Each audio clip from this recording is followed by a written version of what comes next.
Hello, everybody. Once again, it's Cue It Up with the Q Brothers. I'm John Quattrucci. I'm Ralph Quattrucci. What was that little movie you were doing? I do that. I tell when you say and today we have another Q brother. Introduce yourself. I'm Steve Quattrucci. Okay, and now obviously you hear the difference in the way we pronounce our last name. Just a little background. Our entire life it was Quattrucci. Wrong. And then somehow, I think after we saw The Godfather, we changed it to Quattrucci. So Ralph and Steve say Quattrucci. I say Quattrucci. Now, I always ask, let me preface this a little something. I've always said this. Here we go. Let's see what happens. You got cut off, Steve, because you're about to say a lie. So you got cut off. It froze. We have a lie detector. You start lying, the thing freezes. What is the name of the pizza joint that we go to? Is it Bertucci's? Danino's. That is correct, and that is pronounced Chi and not C. Thank you very much. CCI is Chi. Okay, enough. We've done this. Okay. All right. So anyway, Steve, before we get into our topics, and by the way, I gave him a little background, but not much. There's a couple things we need to clean up from last one we did. Apparently, the first one. The first one and then we have an addendum for the second one. We brought up Ralph's ex-girlfriend Jenna, and she was on our movie podcast. Ralph, why don't you? John, the first Cue It Up that we did, John did a little backstory on our podcast. And one of the funny stories, I thought funny at the time, was... And let's preface that you thought was funny. That's right. That I did one with 3 significant others, including Jenna, called Ladies' Choice. And I had made this kind of joke that it took Jenna 2 bottles of wine to actually do it. And it turned out that she got hammered and she said things about me she shouldn't have said. But wait. She was hilarious during the podcast. Very funny. Very funny. And got a lot of hits. I got a little call from Jenna, not happy about the 2 wine. Now, I'm going to apologize because she reminded me that the reason she drank the 2 bottles of wine was she thought that she was going to eat. So for some reason, she thought we eat during the podcast. Don't know where that came from. So she didn't eat all day, which explains why the wine affected her the way it did. So I'm going to apologize for not mentioning that part of the story and just to say that she had 2 bottles of wine as if she's some crazy person. So I'm sorry. Maybe she'll subscribe again. But there you go. She did unsubscribe. And she left an interesting comment. She claimed that she left an interesting comment. I haven't seen it yet. She'll take off. I don't think she'll be listening to this anymore, so it won't matter. But that's my apology. In fairness, Jenna, it wasn't done with any malice. It was actually when he was telling the story, it was actually a fun thing that you guys did. So I'm sorry that you took it. And I said I enjoyed. I retroactively I've enjoyed that podcast. So even though it broke me for 6 months, so you know that. All right, and the second thing is we kind of missed a great story when we were doing our Ralph. baseball. Well, no, we didn't miss the story. Oh, it's a story you want to tell that I'd prefer you didn't. But go ahead and tell it. Would you like to preface it, or you want me to do it? Oh no, this is your story. Oh okay. Yeah, let me preface it. Preface it. So I think it was either 2011 or 2011. 2011. It was the last game, Red Sox Orioles, and there was all kinds of. If you remember that night, all kinds of things had to happen for teams to get into the playoffs. It was like 6 teams. 6 teams had the Red Sox. If they won, they're in. If they beat the Orioles, they're in. And Tampa loses, they're in. So I get seats to the game. Front row Behind the Orioles dugout. No, beside the Red Sox dugout. And we're talking to the sideline reporter. Heidi Watley. Heidi Watley. So we're sitting there during the game. It's a close game. Then there's an hour and a half rain out. By the way, the Orioles were in last place. The Orioles are in last place. And the Orioles and Red Sox hated each other. So we come back from the rain out. They lose the game. Now, I turn to Ralph and say, hey, as long as Tampa Bay loses, we're all right. And the Yankees were up like 7-0 or some ridiculous score. Tampa Bay comes back and wins. Red Sox are out. It's the biggest collapse the Red Sox have ever had. Now go ahead, Ralph. All right. So but the other part of the story is this: all Red Sox fans at Orioles Park, Camden Yards. We're in a section that's all Red Sox fan. So John is high-fiving with all these people. They're talking about the Red Sox. I never did this, by the way, just so you know. I got it. That's what I do. That's my thing. So yes, the Orioles go on. Last place Orioles beat the Red Sox, and we're sitting there. And John says, who hates the Yankees. All we got to do is now root for the Yankees. And what they did is on the Jumbotron, they put the Yankees raised. Televised the game on the Jumbotron. And John says, Jesus, all the Yankees, if the Yankees win, we got it. As soon as he said that, Evan Longoria hits a line drive over the fence. Yankees lose. So now the Red Sox are out of the playoffs. So, long story short, I used to read this website called Surviving Grady, done by Bill Simmons, who's now with the Ringer podcast. And there was an author on that who wrote a book, who was writing a book called Baseball Starry Night. And he wanted stories about all these people that were at different stadiums that happened that night. Because there was six teams. It went to the last game. And he was looking for personal stories about people who were at that. So I get in contact with the guy. And he wanted real stories. I froze. He wanted real stories, not fiction. He wanted real stories. But Ralph said, hey, I'll give him a story. No, he said, normally I interview people. Why don't you just write something about what happened that night? And I'm like, great. Well, I wrote a pretty nice story. I'll just read you the last paragraph because it's after we're driving home. Anyway. It says, Quattrucci returned to with me. Ralph Quattrucci returned to a theme the other Sox fans who were there voiced.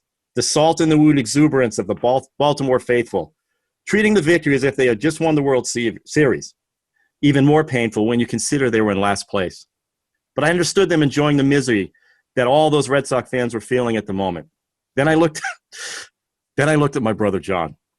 I had seen that look back in 2003. We said nothing on the ride home. Okay, none of that happened. None of that happened. Yes, it did. What was that, Steve? Yes, it did. It happened. Just the way I wrote it. It did not happen. So I looked into his eyes and knew he'd never be the same again.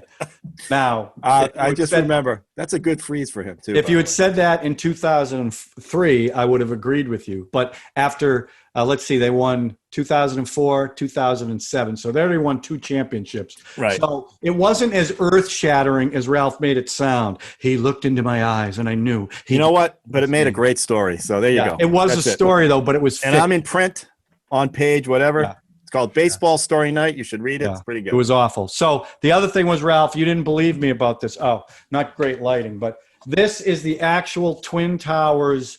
I can't believe you won that. One in fantasy camp. Oh, I shut my camera off. Sorry about that. We're doing good on this podcast so far. Yeah, but it's all right. Little glitches. There it is right there. MVP Twin Towers. Ah, okay. Look at that. So we did win. Let's do a little Bruce Springsteen. Glory days. Okay.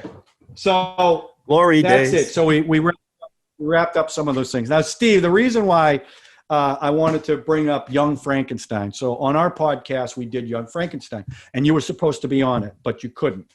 And I wanted you to talk about it because you were the one, if I remember right, you had an album with, it was the entire movie, right? It was the dialogue of the movie. It wasn't just the music, right?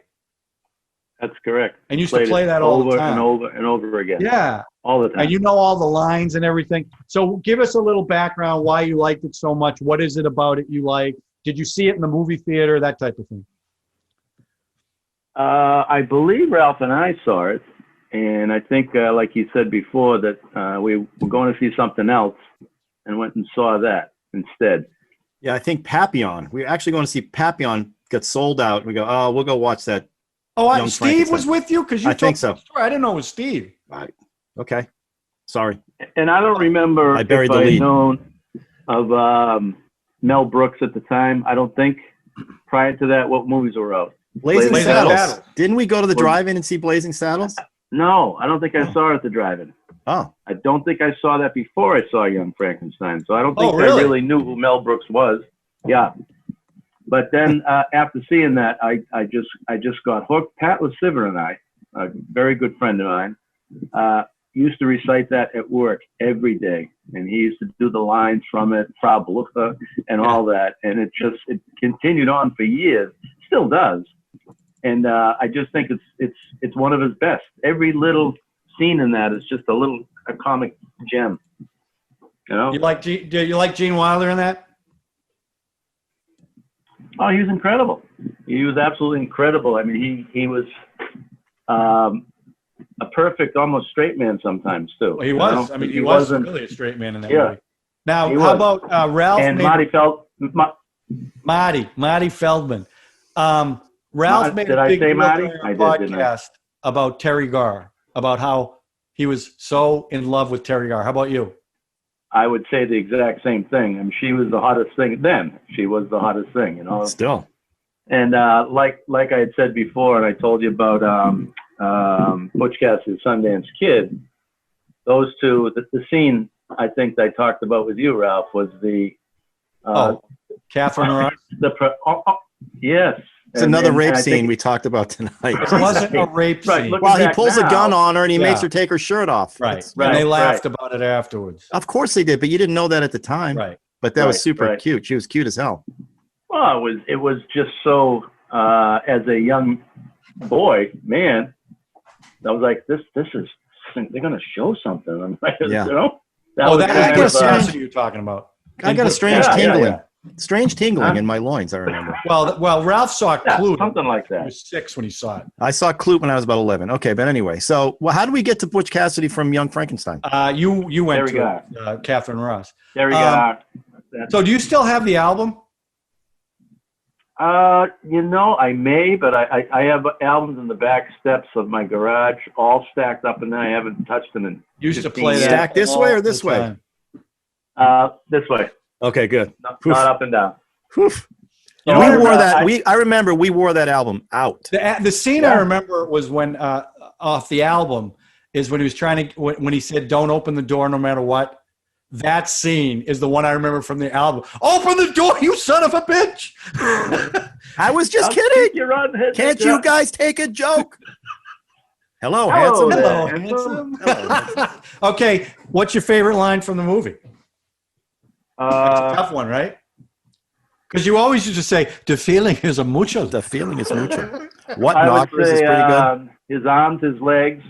He's have everything would be of enormous proportion. He's have an enormous Schwanstuka. That goes without saying. That goes without saying. Ralph very- didn't he's like very it because it popular. was in black and He's white. very popular in school. He'll be popular with the ladies. He'll be Yeah. popular with the ladies. Yeah. Yeah. So that's interesting. Now, do your kids like that movie? They used to. I think we used to watch it and edit it when they watched it. Well, there was some scenes in there that they look back now and say, "Oh, you always used to shut it off at certain Yeah, points." I mean, there's a few in there that are But a not. little I mean, risque. What, like Elevate Me? Yeah. I mean, there's nothing. What's a risque? Oh, well, there's a rape in the that other rape that scene? movie too. Oh yeah. The monster rapes her in the cave. No, Exactly. because she starts Actually, in the singing right cave, away. not in the cave, if you know what I mean. Oh, my last I found you. That's a rape scene. No, it's not. Jeez. 6 or 7 times. It's too. not a rape scene. But she starts singing her heart out. Yeah. She's in okay. love. See, we can't joke Leaves about this. Victor. Can't joke I'm about not this. You're joking joking. about I'm it. not. Of course, I'm not joking. I guess about I it. was. But because it is. He rapes her in the cave. So where would you put that, Steve, And then in the cave. in a top 10 list? Would that make your top 10 list? Oh, Young Frankenstein? Yeah. Comedy or just movie in general? No, just movies in general. Oh, definitely. Definitely. Probably my top comedy of all time. That's definitely my top 10 black and white comedy for sure. Yeah, definitely. Top That's 10 black and white comedy. You know how I am about these top Well, 10 you're very lists. specific, Ralph. Gotta I be like specific. that. I can't not be specific. Okay, now, Yeah. interesting. Because I just remember that I did see it in the movie theater, but I remember that album. That's what I really We remember. wore that album At out. the same time when Young Frankenstein came out, you saw it in the Yes, theater? because I saw Blazing Saddles, so I was familiar with Mel Brooks, and I knew. I mean, I I do not didn't remember really know. street cinema. What was that? We saw Blazing Saddles at a drive-in. I saw it at Stoughton Movie Theater. Oh, wow. Blue Hills? Blue Hills Drive-In, yeah. Yeah, that's when everyone hides in the trunk. So you only one We person. did that. We Yeah. did that. Listen, a lot Hey, of why things is this guy happen. going to the drive-in by himself? That's kind of weird. A lot of things happen. We had those passes. Remember, Morton's gave us those Yeah. passes to that. Man, I drive-in. went to the Morton. drive-in here in Baltimore. They lock it down. They search your car for food. They don't no want you kidding. bringing any. You have to pay $15 if you want to bring your own food in. They literally will look and shine a light in there if they ask you Oh a question. my Is, do you have any God. food? Now I had a few beers that I was Oh, going to you- try to drink, but I just couldn't pull it off. I felt terrible. I was like, oh no, we're good. We're good. Nothing. All right, That now, doesn't Steve. seem right. No, it's not Yeah. right. A movie. This podcast was originally called. Excuse me. Our movie podcast was originally called "We're Going to Need a Bigger Podcast," obviously from Jaws, and the rating system was Yellow Barrels, Yep. 1 through 5, whatever it was. but Ralph never wants to talk about Jaws because everybody talks about Jaws. But I thought, because I if I remember right, you love Jaws, right? I tell my kids to this day, the scariest movie I've ever seen is Jaws. It affected me like Because no other you were horror terrified movie to go in the water. any water. It didn't matter. Yeah, It could be a any pool water. at the time. Exactly. Yeah. Isn't that funny? I'm still Right, so terrified. They laugh at me because it's it's a stuff that I know, but at the time when that came out, it just put the fear of God into you. When you saw dark water, you didn't want to go near it. You were right, though. And we also had the connection that our cousin Billy Q was down the vineyard While they were during the filming of it. Yeah. And he mentioned Bruce. I think that was the name of the the name of the shark. They kept breaking down. Yeah, so he talked about they're making this movie down in the vineyard. We didn't know at the time what it was. I remember the seat I was in watching that film at Westgate Mall. And we were there with Billy and Louis Quattrucci. And I remember standing in line. There were lines, huge lines out for that movie, if you remember. That was like the first real blockbuster. Right. And the audience comes out from the movie before us, and some kid goes, the shark gets blown up at the end. Oh, you mother. Jesus, you. Mass holes everywhere. I swear to God. But I was a mass hole back then. So, but yeah, some kid ruined that, but didn't ruin it because I just remember sitting in the chair with my knees up like this because it was cold. It was summer and they had air conditioning and never moved out of that position for the whole movie and just loved that film. What made it so scary wasn't even when they showed the shark, although that was scary. It's the fact you never really saw the shark. This is why I don't want to. This is why I don't want to talk about it because of course that's what everybody's going to say. That's exactly right. So why? It's redundant. It's redundant. The movie was great as an experience for us. And like Steve said, I don't go in the ocean anymore because of that stupid movie from 1975. You still don't go in the water? I still don't. And of course, I do all these shark shows for Geographic, so I even know more about it now. Wait, ring the bell. You brought up a show that you do. How close they are. Oh, you don't switch cameras for this podcast? You know, that's the other part. What the hell? Switch cameras. Let's go. That's the brand. I mean, it's the brand. I can't be. All right. There we go.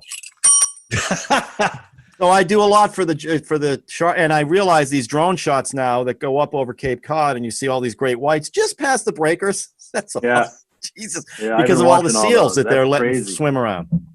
That is funny though. People were terrified to go in the water after that movie. I'll never forget. Remember the Pavarotti? Who are the people we used to name? Pavarotti? Who used to come to the pool all the time? Pavadoris. We went to the beach one time right after Jaws, and I'm swimming over my head. Doing the dog game. One of those guys, one of the brothers came up behind you, right? We came out from underneath and yanked my leg like the hardest he's ever yanked, and I lost my shit. Never went back. And I've been back in the water since. I go with my kids because I don't want to be a complete, wuss, but I hate it. I'm looking around for. Steve, you go in the ocean, right? I mean, you don't stay out of the ocean because of that movie now, do you? Do you? Oh, this is gonna be the last time I'm on because of my internet, right? No, we're saying you swim in the ocean. Instead. I don't like to go in lakes. Lakes. I don't like to go in. I'm apprehensive. I've been in oceans since then, but I still think about that. It's amazing the effect that had on. I went beaches. Scuba diving in Cancun, and I'm under the water, and I've got an underwater camera, and I'm with a girl whose face mask always filled up. So she's under the water with water in her mask. And I'm looking at her, and all of a sudden a shark, a fairly big shark, goes right by me. And the only thing I was thinking was, I got to get a picture of this thing. I got to get a picture. That's all I was thinking, right? So then the shark goes away, and I'm with the girl, and I'm going like this, to show her I just saw a shark. And as I'm doing it, I'm going, wait a minute.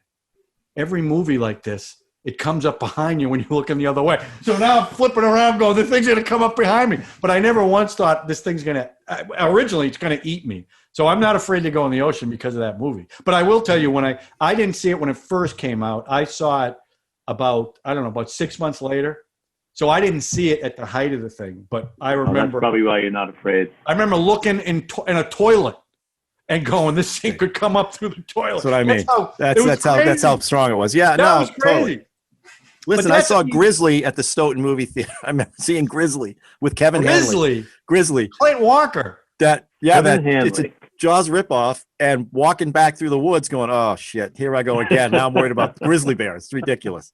Steve, what was your what's your favorite scene in that movie? Jaws. Yeah. That's probably the drunk scene. When he's telling the USS. Telling the stories, yeah. Yeah. And not knowing until later on that they actually were drunk. Well, no, they weren't. I mean, he was. He had to do it again. But he did it again because he couldn't he messed up. Again, a story everybody knows. And he rewrote it a little bit. He rewrote it a little bit. We tried to get Carl Gottlieb on the show, but he didn't want to talk about the fish. He didn't want to talk about the fish movie. That's the writer. He played the newspaper guy, the heavy newspaper guy. Taking the pictures. He was wrote a a great book. So I sent him an email. We want to do Jaws, and the guy who runs the podcast doesn't want to do Jaws because everyone does it, but I think it'd be interesting to have you. He sent me an email back like 5 minutes later. He goes, look, it's the 40th anniversary. I've been talking about this all the time. I'm through talking about the fish movie, but I appreciate the offer, and that was it. I was thrilled that he responded. Yeah, and we just found out he's on a friend of ours podcast. Yeah, he's on another friend's podcast. So my favorite scene, since you didn't ask, because we only had 5 people. My favorite scene is when they first start the chase and they start poking the yellow barrels into him. That music that John Williams does when they're going after that swashbuckling. It's insane. It's such a great. In fact, he said he wrote it as a pirate. Hooper said, "Don't worry about me." And he goes all that whole scene where Roy Scheider's going under trying to get his gun and his glasses get knocked off when the barrel goes by his head. Yeah, remember that? Yeah, but the way that scene, I mean, the way it started with the fishing line, a little bit of the time, all that. But then when the Williams music kicks in, it's just insane. Yeah. It's just great. No, that music was strong. The music was a big part of why that movie worked so well. Yeah. So, but I just, what were you going to say, Steve? What's your favorite scene, John? Well, I would probably say the scene, the Indianapolis scene. I just think it's such a well-written scene. But I like the scene where they first go out in the boat when he's singing the song, bow-legged women, and you got your rubbers, and then they're going out and you see it through the shark tooth. I just love that, and that whole thing with the swashbuckling music, and then it took such a dark turn. And did anyone read the book, by the way?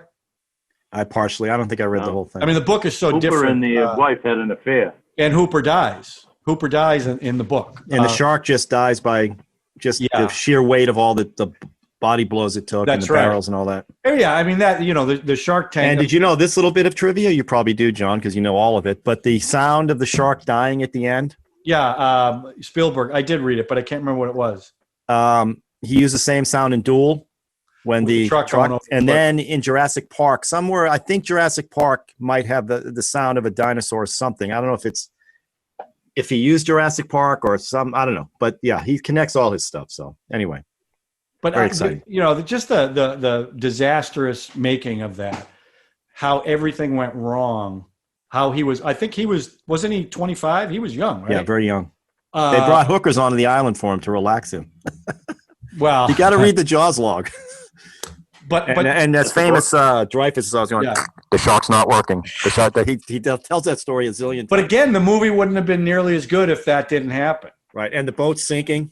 And all the sound guy was saying, save the sound, the sound. I don't care about anything else. Save the sound. So to me, that's fascinating. So and they created the rig they created to shoot half underwater, half above water, all on the spot kind of. So Steve, we've actually got some pictures.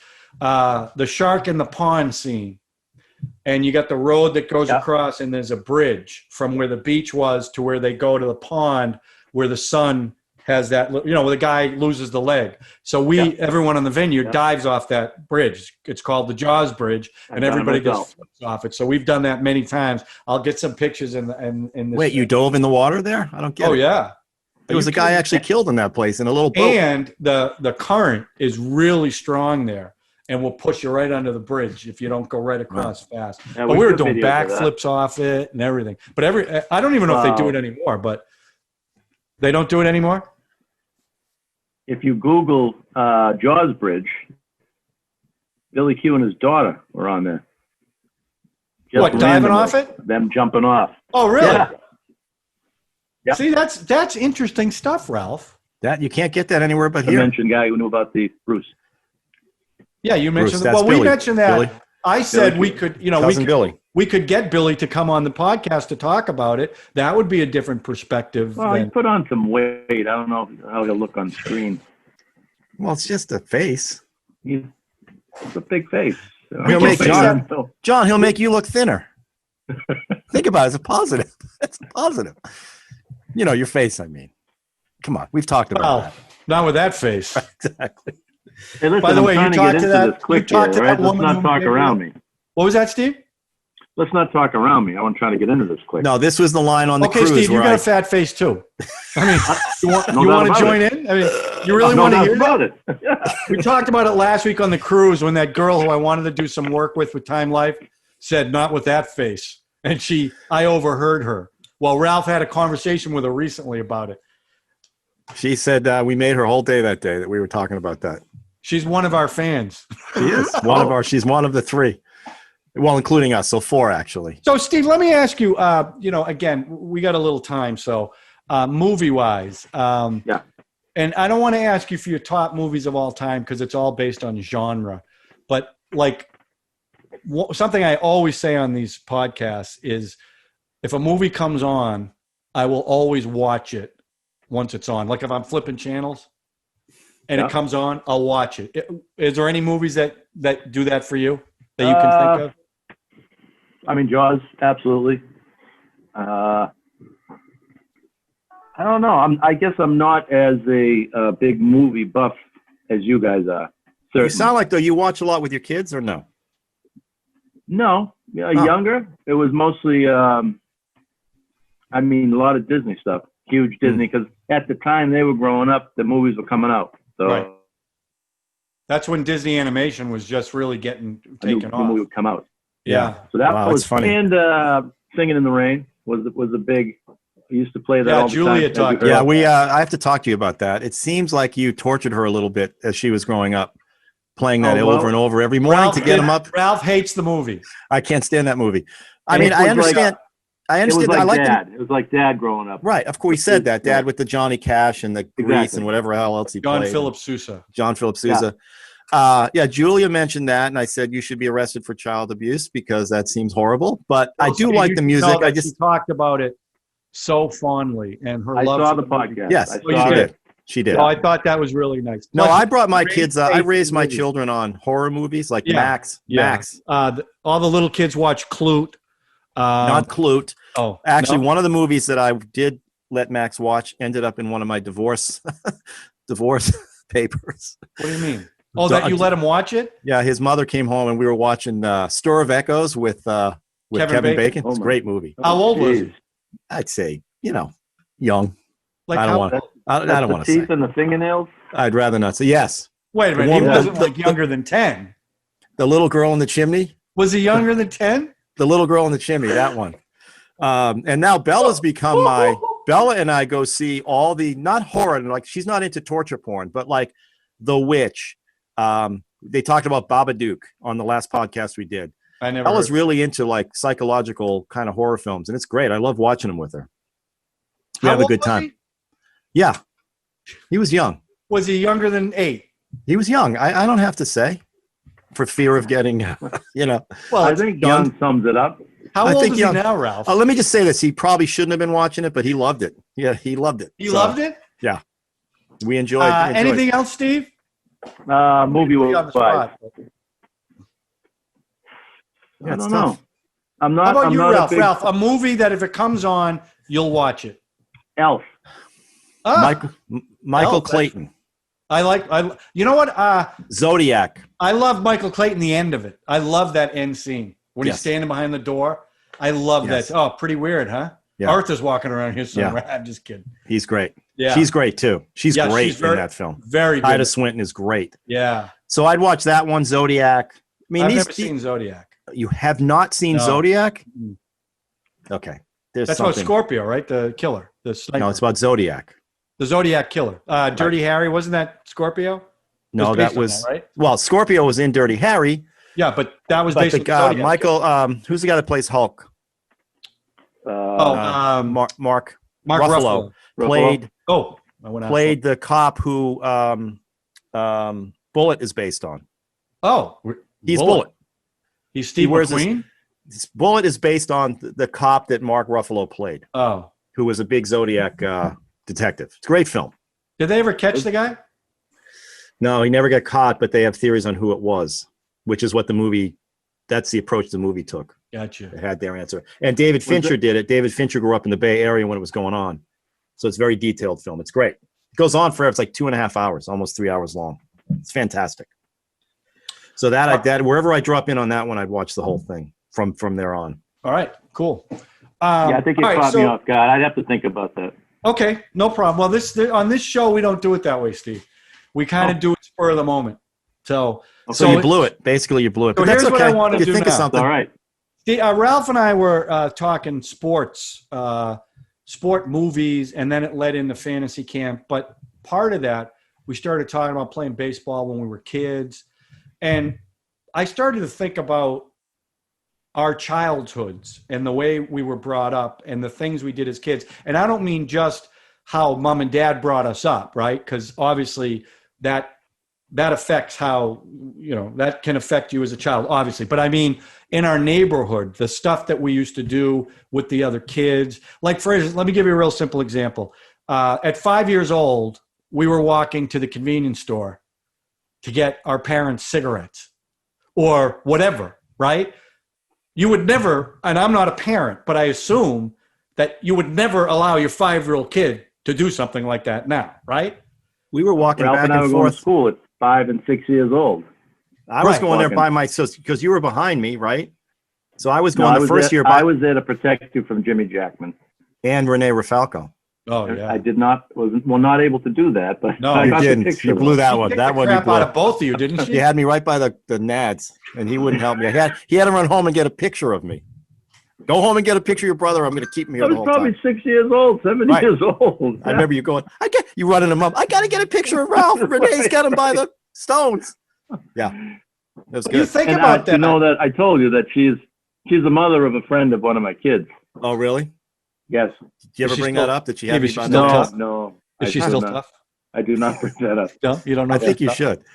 Yeah, but that's again, we're not going to go through this, but that was a different time. We could do that. Our parents could send us out. We'd come home when it started. But okay, it was not necessarily that they could send us out because there were issues back then. And just they didn't think about it as much. I don't think. Because there was definitely issues. Well, the issues are always there. Some kid was always getting kidnapped, but it wasn't as prevalent. I also think. I don't know. Like every generation thinks that the next generation is so different, right? But because it is. Think about it. No, for the longest time, kids could go out and play and not worry about it. You could go to the store as a young kid. You never thought, and that was for a long, long time. And that at some point it changed. And I even noticed it, like Patty's kid, Michael, was the first one born out of our group. And I used to watch him quite a bit. And I remember one time we were in a department store and he got out of my sight for like 10 seconds. And I just remember my heart going down to the floor. And I remember that feeling. And I think it's so different. But what changed? Why did all that change? Is it because more problems were being reported? Internet. Like even outside playing. We used to Internet. You had more information. Information. And it scares, and everybody gets scared. Right. Because things and believe me, I'm not saying that you never knew about. Yeah. Believe me, priests were like in our where we live, priests were doing the same things they're doing now. You just didn't have all that information telling you all this stuff's going on all the time. And it just freaked parents out and you have other parents, like where in Maryland here, people were calling the authorities if they saw 2 kids walking down the street unattended. Like we used to do all the time. And they call the parents and go, why are you letting your kids? They called them free roamers or something. It was some crazy thing they had to call them.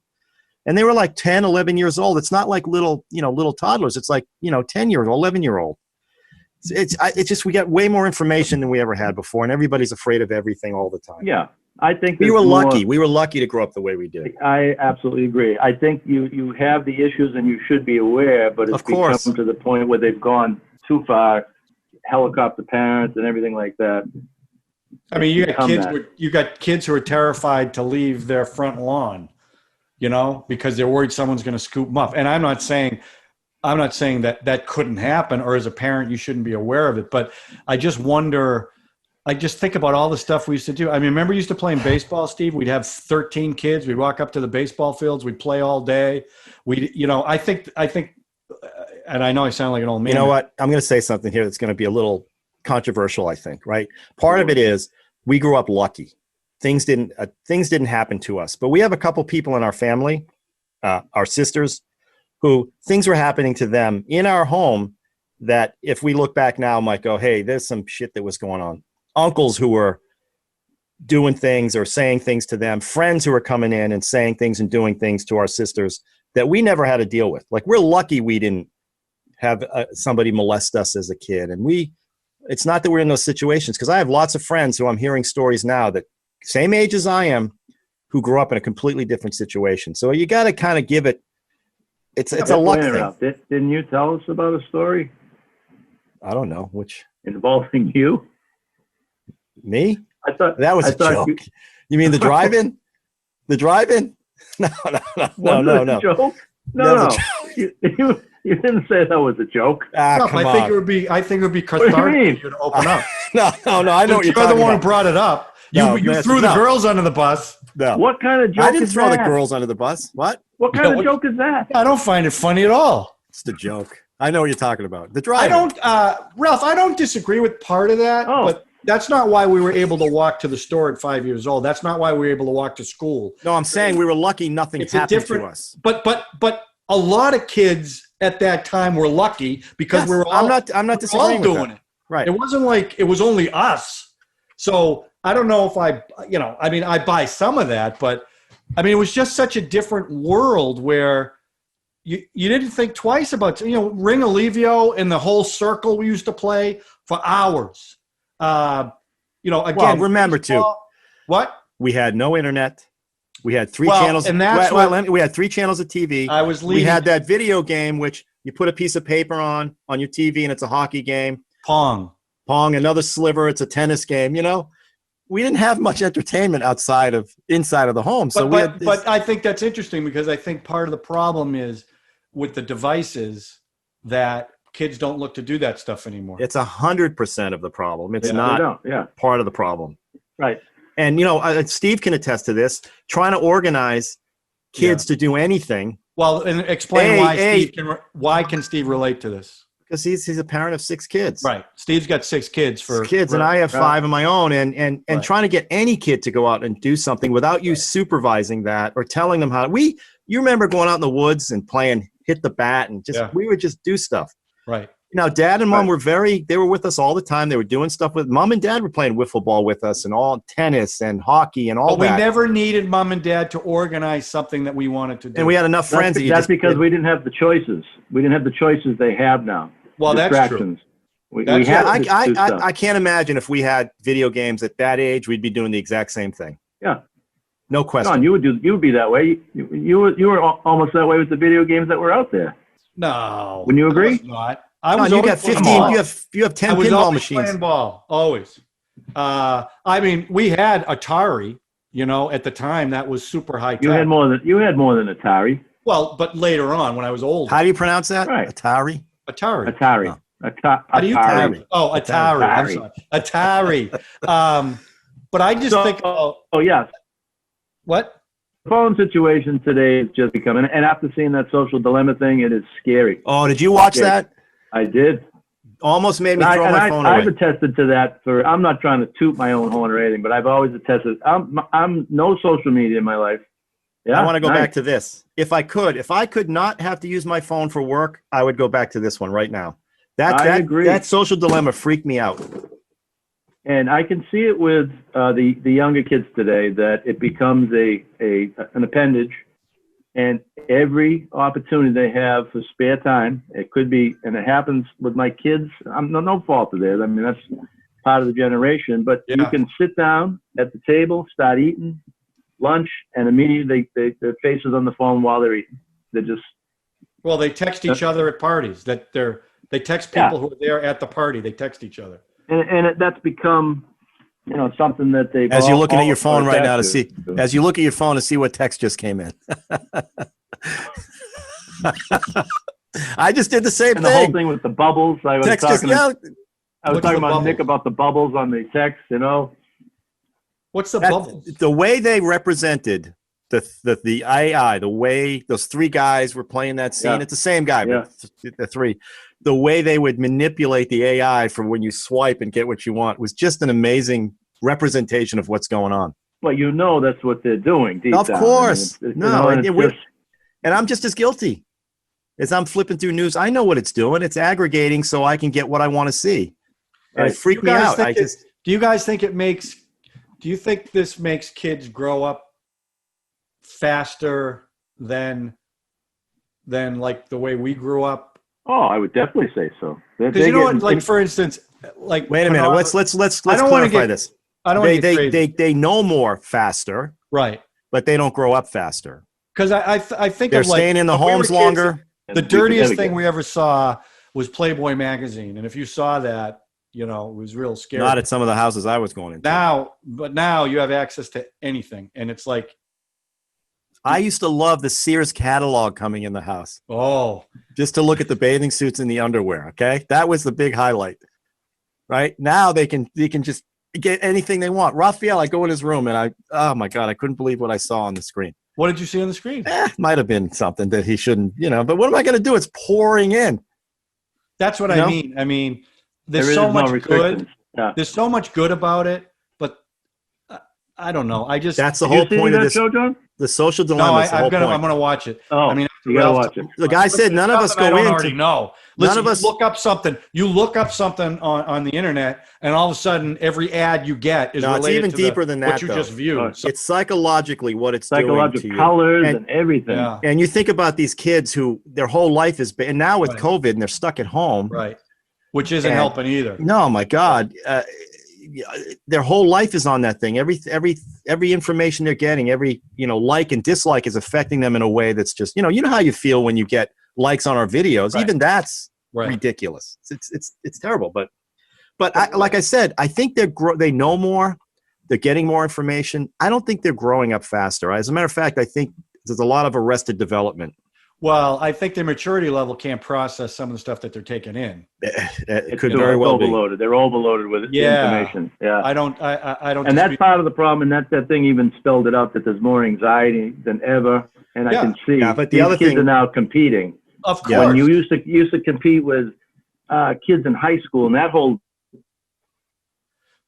Well, it's not only that, Steve, but how about bullying? Now you're getting bullied by 1,000 people. Now you're getting bullied by 100,000 people. Or teachers.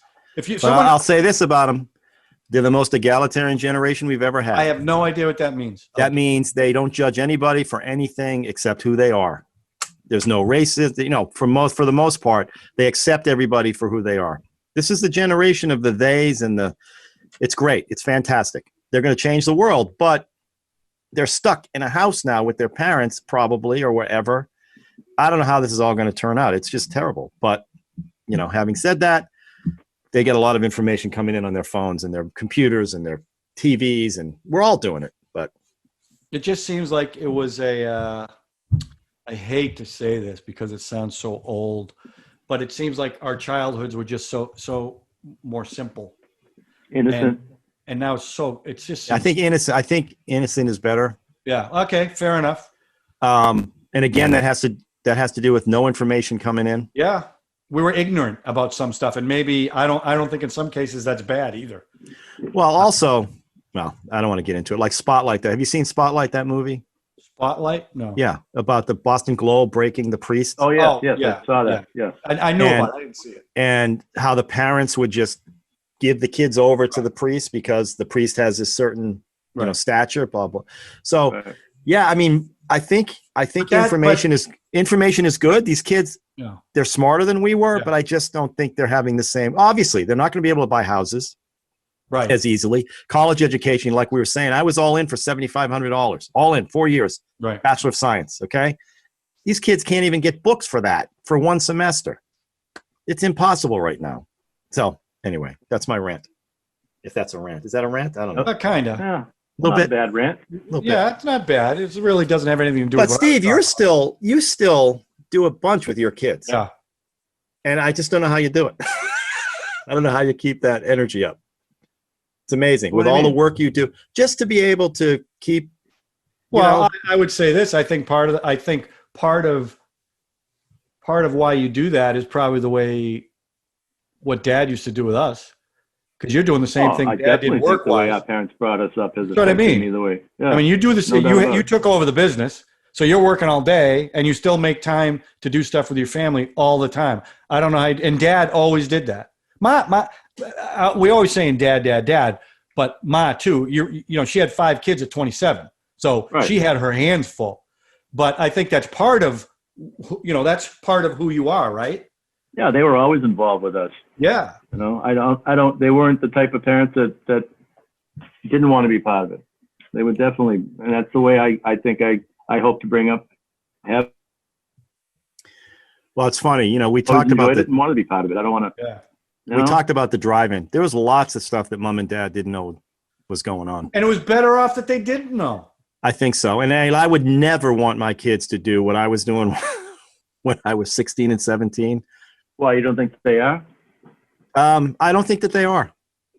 I think they've had their dalliances with certain things, alcohol specifically, but I don't think no way were they doing the stuff that we were doing. They can't. Don't They say can't. we. Oh, really? Yeah. Don't say we. Okay. We're I'm not going speaking. to rat people. We're going to rat people out. No, I'm speaking for myself. But I didn't I'm- drink till I was old enough to drink. Oh, you're so good. You I'm really not are. good. I just You're the didn't best. drink. That's all. So I didn't do that. Now Yeah, remember, one other thing Dad did for Steve and I is he built an igloo in the backyard. One That was winter. my Remember first that? sexual experience. Spin the Yes, I do. screwdriver. And we played spin the screwdriver. And I watched through the window. There was a window on the igloo. Yeah. Little hole. Yeah. That's what I mean. I mean, that type of stuff. We used to have a tent. But Remember Dad spent hours building that igloo. Did he ever know it was going to be a den You remember of- what he said? No. He goes, Jesus Christ, I built that whole thing. You turned it into a den of iniquity. You guys sucking face. And spin the it was all screwdriver. dudes. It was all dudes, too. That It was was the funny not part all of it. dudes. It wasn't all dudes. I remember All right, Trish King was in that. Rich King. Yeah, that was my- she was a- We should I had a name names. Betty huge Flack, Oh, crush. Trish King. no, Bish Ping. I had That's a what huge I said. crush on Bish Ting. I remember she used to wear this Mickey Mouse T-shirt that just drove me insane. I've never told her this. I I can't. hope 'cause she she's- doesn't watch. What if she He's a watches friend. this, Ralph? No, she what? What? Did I say I have a crush on her when I was 15 Yeah, years that's right. old? Is that Exactly. insulting? But she Maybe did I have have the softest lips. Bish Ting did. No, I remember Eddie Hafferty. New Year's Eve party at the Flaherty's. Oh. She just came and gave me nothing real sensual, but the lips were just like little pillows. like butter, like pillows, little pillows. But you think about that. We had the igloo. We had the ice rink. He had the basketball court. The fort, We had a out go back, kart. We had the go kart. ice rink. And we used to do. I mean, Remember John Grew fell off the fort?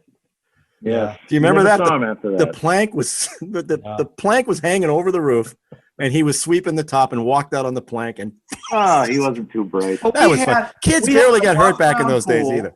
An above ground pool that was not big, that everybody in the neighborhood used to come over to. We used to cook out for the entire neighborhood. We always hung out together. Remember what So there Dad was made us always do? 15 people at the house. What did Dad make us do before we could jump in the pool? Oh, we had to sing Doe a Deer Something. Had to sing something. Sing. You had to on sing. the stairs. Right.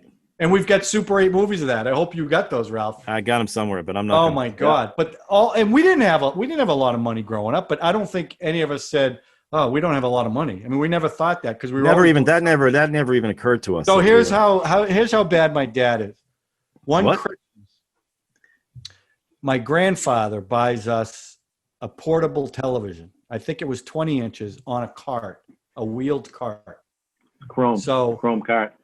Chrome cart. So what my dad brings out is the cart and not the TV, and tells us it's a We go have a kart. go-kart.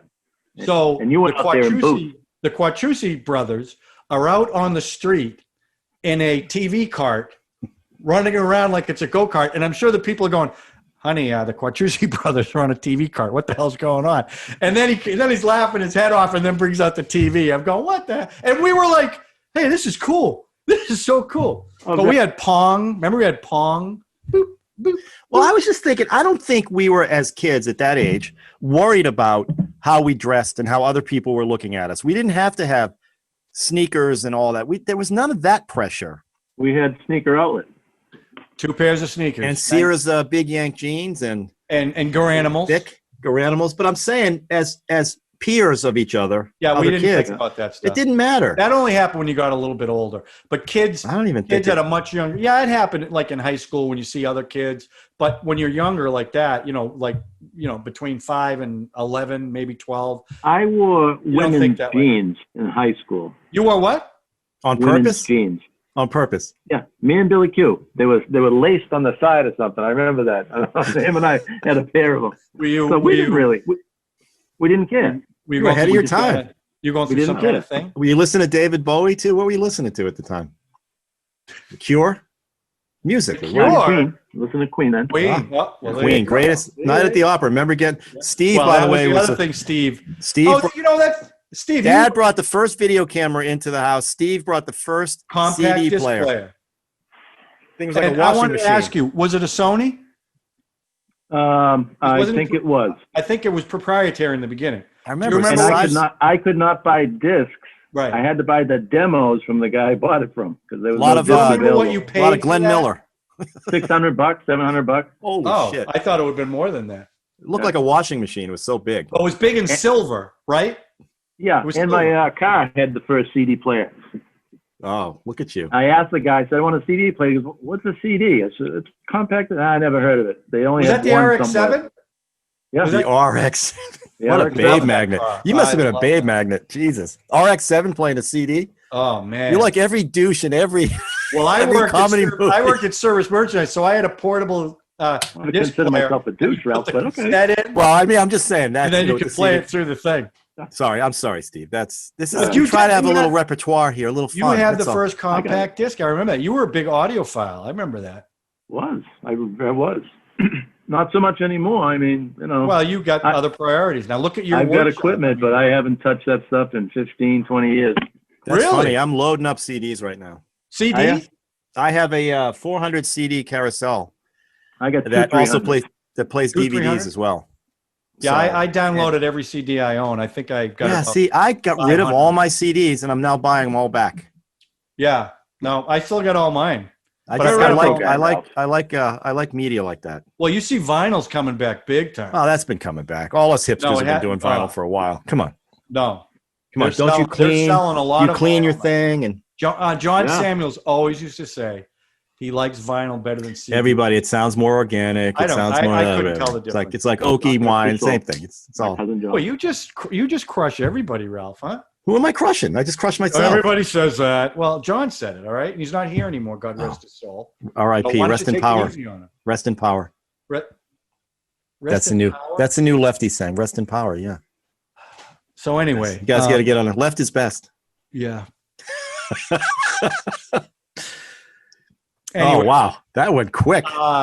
I just, I fondly look back on our childhood, and we were also very close as far as age goes. So we're probably closer than a lot of families who are spread apart. So we did everything together. But I just remember everybody in the neighborhood always doing stuff with everybody in the neighborhood, always. Whether it be baseball, whether it be we were playing tag, whatever we were doing, it was Yeah. always big groups. I mean, part of that that's is the time. That's post-war. Well, post-war. I mean, yeah. And young kids up.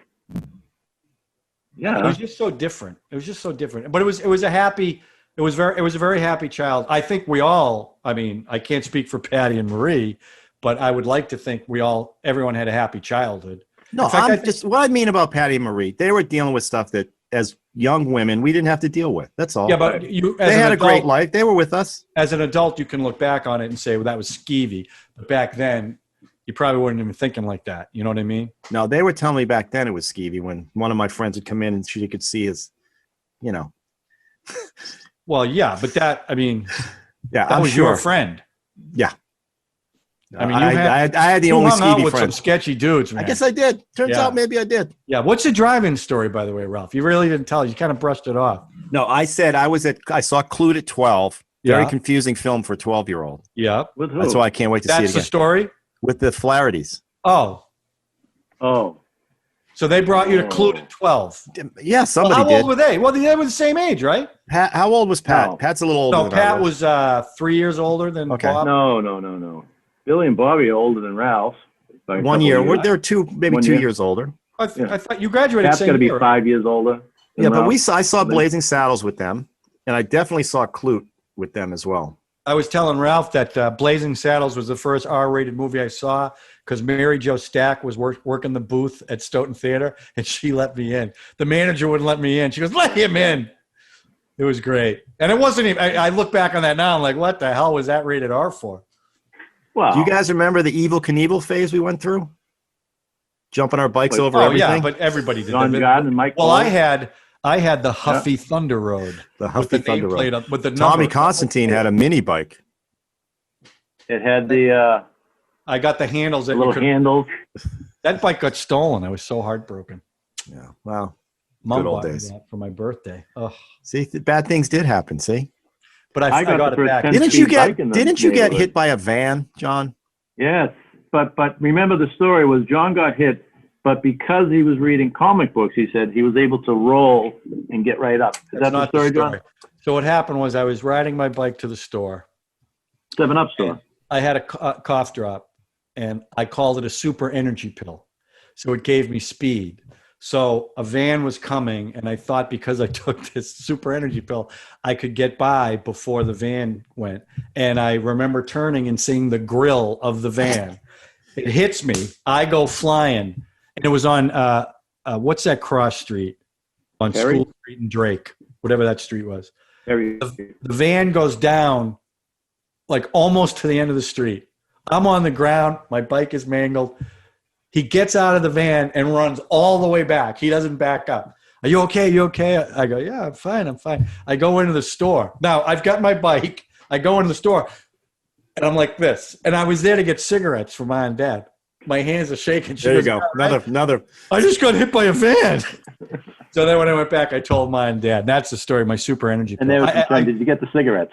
Yeah, I got them. L&M's. Yeah. Right? We used to buy them at 7 years old. My mom wants some L&M's. Yeah, here you go. Here. That's what I mean. It's a different world now. But, yeah, I should have died. I can't believe I didn't die because I could see the grill of the van.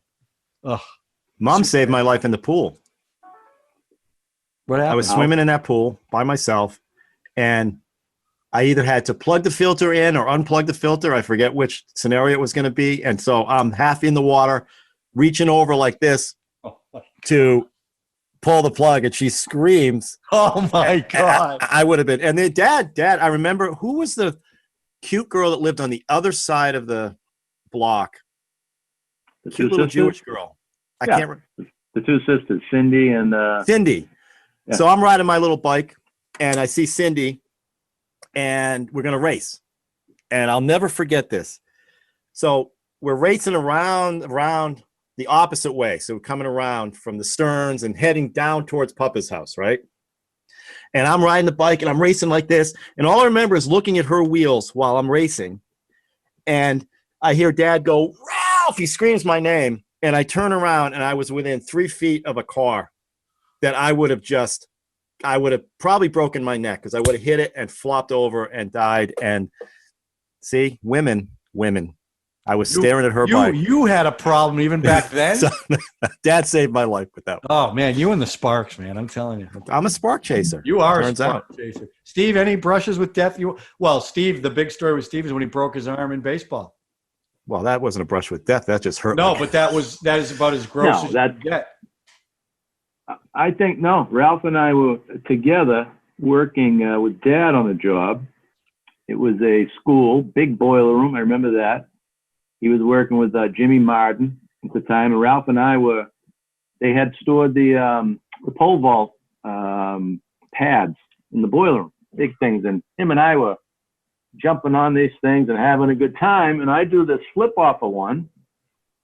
I miss it, hit the floor, and my whole back goes numb. I can remember being on the floor. Numbness my back. I look up and Dad is on top of the boiler looking down. He's going, oh no.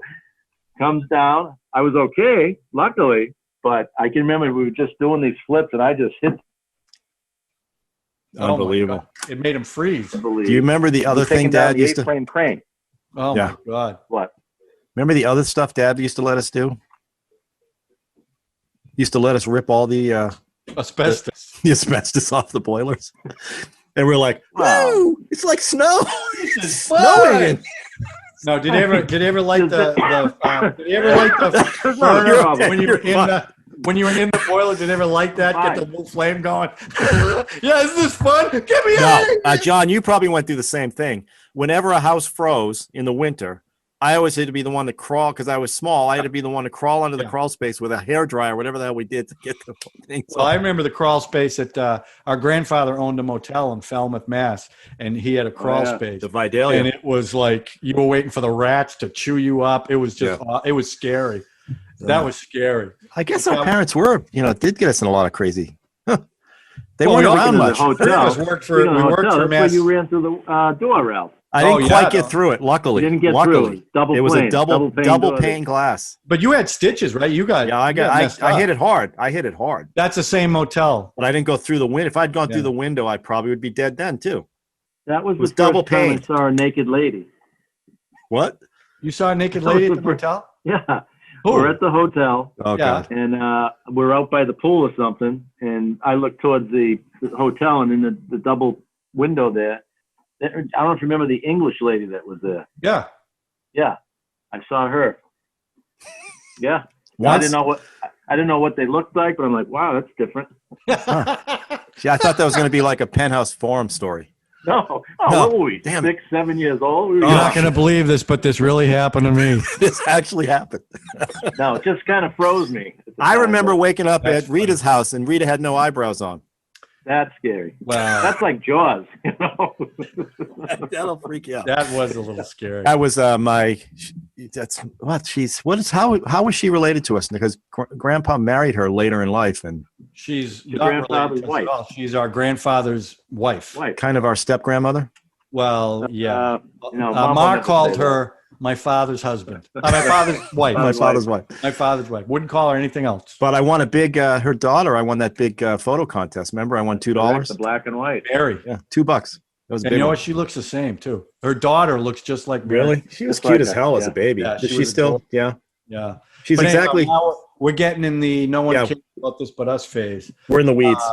But I'm glad we had this conversation because the one thing that I'm not a parent, and I give both of you credit because I can't even imagine what it must be like to raise kids in the environment that exists today. And if I take it one step further, with COVID, with the lockdowns and having to make sure they're doing the schoolwork, I can't even imagine what that must be like. And I give you guys a lot of credit. And I'm glad I have 2 dogs. I know there are times when I regret not having children, especially like baseball games. Like Steve, when I see you with Nick or Ralph, I see you with your boys. I think about that and I get a little bummed out, but I'm not going to lie to you. I don't get that as much as I enjoy just having dogs. That's funny because I'm really envious of your life. So I guess we're even. The grass is always greener, isn't it? It's always greener. I just, every once in a while, I go, God, I can't imagine. Because the thing with having a kid is once you have the kid, you're worrying about that kid. That's right. You drop dead. Your priority and changes. you just can't shake that. That's the problem. And you add this and the responsibility, which is very difficult when you're trying to work. And, I'm no better than anybody else or worse, but it's hard. And it's hard on them. Right. Think about being a 17-year-old kid having to spend his senior year in his room online trying to do. The impact of this is going to last for a long time. Right. Because these kids are not learning the way they should be. And unfortunately, the kids who would do well in school normally are the kids that are going to do well online. The kids who struggle are going to struggle far worse doing it the way they're doing it. No, it's brutal. It's brutal. So I feel for these kids. I really, really do. And I hope we get out of this sooner rather than later. But again, I give you guys, and Patty and Marie, I give you guys all credit. You've done a great job with your kids. And I think a big part of that is, frankly, the way we were raised. I think that's part of why you guys, do the jobs that you do with your kids. But No, that's I why, told you last week, I can never measure up to what they did. Can't. It's not even close. and to Zero. your point, Ralph, we were lucky to have the parents we had. Yeah. That was involved in our lives, but not to the point where like we'd be pissed off if they don't show up to something. You know what I mean? Because they came to a lot of stuff, but if they didn't come, we weren't angry. No, they were not helicopter parents at all. No. That was one of that's, and I appreciate that. Yeah. Well, they allowed us enough freedom to do what we wanted. Yeah. But they were still, they were really supportive. Yeah. So anyway, but again, I can't do the same for these kids, so it's difficult. But we'll get through it. Everybody. Well, you do the best you can. Let them watch whatever movies you want. It doesn't matter. Damn right. But Steve, what'd you think? Did you have a good time on this? I did. Good. I have to be more prepared next time with the whole internet. Point of this is not to be prepared, Steve. Steve, I forget. Every time you ask me, I forget. Like, I know movies and I forget them. I forget the actors. Steve? The other one we do is so prepared because everyone watches the same movie. Everyone does the same research. So this is kind of nice to just kind of be extemporaneous. And you got to think about it. That's a good word. That's a good one. Yeah. Those are big words to me. You know that, right? Okay. I know you put boilers in, right? Is that what you're saying? Right. You're trying You're a to play grease that monkey. card? You're a grease monkey, right? Maybe what we'll do, we'll have you back. You are a maker. Yeah, he was late for Young Frankenstein because Ralph doesn't like it, but we could do Seinfeld. I'm out. You like Seinfeld, right, Steve? Yeah, but I'm not. Oh, there you go. Thank you. Crazy. Oh, all right. Well, forget it then. We'll do something else.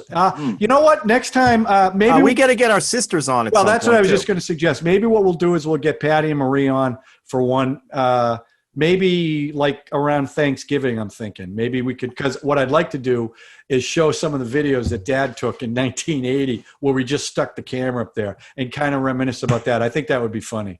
And I think people, everybody's family was the same, except we recorded it. And if we only put 4 of us on, we can call it the 4 Qs, right? That'd be fun. Or 5 of us, whatever. We'll work it out. I got to say that Dad has definitely brought the 3 boys, anyway, into the video world and photography world. We talked 100%. About that last week. He went in a hawk.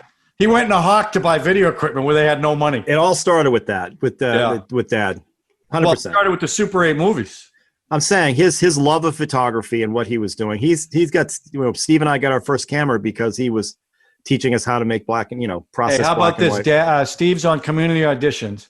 Dad sets up the Super 8 and a cassette recorder to record the sound and the video, and it was just on the TV. I mean, come on, who does that? My kids have followed my lead because I always would when I do videos. I would always set it up with, all right, what's going on today? Tell us what's going on. And they would, Nick does it all the time now. It's hilarious to see because it's just exactly. Yeah, I always start with, tell me what day it is. What's the date? Right. Yeah. Hey, I found that old video of my 70s party, Steve. Oh my God. When you guys came down. Oh my God, is right. Well, I have videos of that too. It's a riot. On the other side. Yeah. It's a riot. I didn't realize how much Billy Flaherty and Dawn were dirty dancing while I was passed out on the floor till I saw that video. Oh, yeah. Interesting. Billy was who's Dawn, Ralph? With his girlfriend at the time? Dawn's second wife. Dawn's second wife? I don't know, wife. What? You said Dawn's second wife. My second wife, Dawn, who loved Billy. Billy Flaherty spent a lot of time down here with us. He had a girl down there, right? I don't. We played softball together. He held Dawn's hair when she was throwing up one time. Held the back of her hair. Nice. Dawn, if you're watching this, please don't subscribe. No, she'll unsubscribe quick. All right, listen, we've gone long, way long. Ralph will fix some of this in post. There's nothing to fix. Anything I can do to improve my video or anything? Nothing to fix. You're fine. You froze. We picked up the conversation. When you froze, we picked it up and we kept talking. It was good to have you on. It was good to reminisce. We appreciate you coming on. If you have any pictures you might want to send me that might add to this. Anything related to what we were talking about. Growing up as kids or whatever. Send them. Okay. Send them. We'll put them in here. All right, everybody. By we, he means me, but that's what he means. Listen, everybody, we really appreciate you guys taking the time to watch this. Once again, hit the like button, hit the notification button. He's talking to our viewers now. I got it. Nobody's. Trish King, I hope. Bish Ting. I hope Bish Ting is watching this because Ralph doesn't really understand. Christian, Tommy Sacramona watching tonight. What was that, Steve?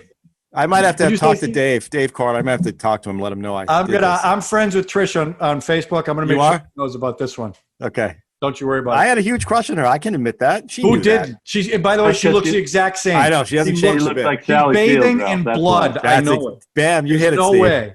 Yeah. Steve, you hear what he just said? What? Trish She looked like Sally Field. 100%. Well, that's Steve. Before we go, any man crushes? Forget it. Don't give me Movies, one. Steve. Movies. That's Ralph's thing. Not Right. real. No, not real. Okay. Not that there's anything wrong with that. Okay. There's Good. absolutely Name nothing one. wrong with that. Not that I Ralph can brings think up of. 4 every podcast. Oh, Brad there's Pitt. nothing wrong with that, Ralph. Kevin Brad Pitt. Costner. Burt Reynolds. I just saw Waterworld again. Classic, 25. The I didn't polar like ice it at caps first. I have watched melted. it now. And he was in Inglourious Bastards. What's his name? Fassbender. Steven, a woman, a celebrity from any era, the way she looked in that era, who would you pick? Bob Reed. For My Dream of Jeannie, that era? That's a good pull. That's a good Wow, pull. that is a good pull. Very nice. And you know what? He's 100% right, too. I forgot about her. Wow. She fueled a lot of dreams. John probably said Raquel Welch. I thought you were going to say You the English. saw the podcast. I thought he was going to say the English lady in the window down the Cape, but he went with Barbara Reed. That'll No, work. not at the time. That was just it was just Ralph odd. said It just seemed Angelica Houston. I said one of them. Look at Which the look one? on his face. I mean, which one? That tells what it all. movie? Yeah. Didn't exactly. that Spinal Tap? She was cute in that. I'd have to see that. She built the Stonehenge, the little Stonehenge. I'm gonna go back and look at that, Ralph. She All right, plays. listen, we got to go. It's going on too long. We've lost people It's after been 9 a minutes. pleasure. Thank you very Yeah, much for thanks for letting coming me be on. part of it. Thanks for Everybody being out here. there, stay safe, and we'll see you next week. Thanks a lot, Bye, guys. guys. Bye. See ya. Bye.